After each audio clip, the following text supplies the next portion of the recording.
একটি জেলার প্রাথমিক শিক্ষা ব্যবস্থার কেন্দ্রীয় কার্যালয়, যেখানে প্রতিদিন শিক্ষক, কর্মকর্তা ও সেবা প্রত্যাশীদের নানা কাজে আসার কথা, কিন্তু সেই অফিসেই দায়িত্বশীল কোনো কর্মকর্তার দেখা মিলছে না। এমন চিত্র দেখা গেছে মাগুরা জেলা প্রাথমিক শিক্ষা অফিসে। রোববার সকালে অফিসে গিয়ে দেখা যায় গুরুত্বপূর্ণ দায়িত্বে থাকা কোনো কর্মকর্তাই উপস্থিত নেই। ফলে দাপ্তরিক কার্যক্রম পরিচালিত হচ্ছে কর্মচারীদের মাধ্যমেই। বিষয়টি নিয়ে বিভিন্ন মহলে তৈরি হয়েছে প্রশ্ন।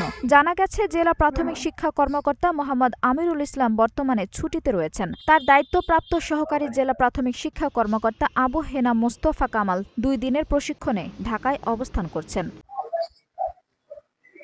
অন্যদিকে অফিসের আরেক সহকারী জেলা প্রাথমিক শিক্ষা কর্মকর্তা আক্তারুজ্জামান মিলনকেও অফিসে পাওয়া যায়নি। তার অবস্থান সম্পর্কে অফিসে কর্মচারীরাও কোনো তথ্য দিতে পারেননি। জীবন অবাক না করলে কে করবে? 28% মিল্ক ফ্যাটের অবাক করার সাথে ফ্রেশ মিল্ক পাউডার। জীবন অবাক করুক প্রতিদিন। পরে মুঠোফোনে যোগাযোগ করা হলে তিনি জানান, অফিসে না গিয়ে সরাসরি সরকারি কাজে শালিখা উপজেলায় দায়িত্ব পালন করছেন।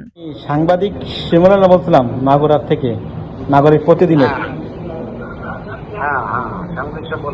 আচ্ছা, ওই যে আপনার অফিসে গিয়েছিলাম, আপনি তো আজকে সকালে অফিসে না থাকার কারণটা কি?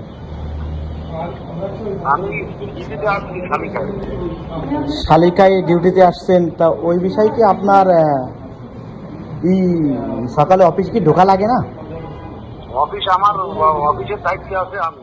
তবে একই সময় জেলা প্রাথমিক শিক্ষা কর্মকর্তা, দায়িত্বপ্রাপ্ত সহকারী জেলা প্রাথমিক শিক্ষা কর্মকর্তা এবং অপর সহকারী জেলা প্রাথমিক শিক্ষা কর্মকর্তার কাউকেই অফিসে পাওয়া না যাওয়ায় প্রশাসনিক কার্যক্রম ও সেবার মান নিয়ে প্রশ্ন উঠেছে। প্রধান ছুটিতে চলে গেছে, 21-22 ছুটি নেছে। খুলনায় একটা বিভাগীয় মিটিং ছিল বৃহস্পতিবার, ওই মিটিং সেরেই ছুটি নিয়ে ওই দিক দেশের বাড়ি চলে গেছে। পর্যন্ত হিসেবে দায়িত্বরত থাকবেন হচ্ছে যে এডিটো মিলন স্যার। উনি আসেননি, উনি কোথায় আছেন কি বৃত্তান্ত আমার সাথে এই বিষয়ে কোনো যোগাযোগ না হয়নি। সংশ্লিষ্টদের মতে, একটি জেলার প্রাথমিক শিক্ষা প্রশাসনের প্রধান কার্যালয়ে যদি দায়িত্বশীল কর্মকর্তাদের কাউকেই উপস্থিত না পাওয়া যায়, তাহলে জরুরি প্রশাসনিক সিদ্ধান্ত, তদারকি কিংবা সেবা প্রত্যাশীদের প্রয়োজনীয় সহায়তা নিশ্চিত হবে কিভাবে? এ বিষয়ে বক্তব্য জানতে জেলা প্রাথমিক শিক্ষা কর্মকর্তা মোহাম্মদ আমিরুল ইসলামের মুঠোফোনে একাধিকবার যোগাযোগের চেষ্টা করা হলেও তিনি ফোন রিসিভ করেননি। আঞ্জুম হক আরবি, নাগরিক প্রতিদিন।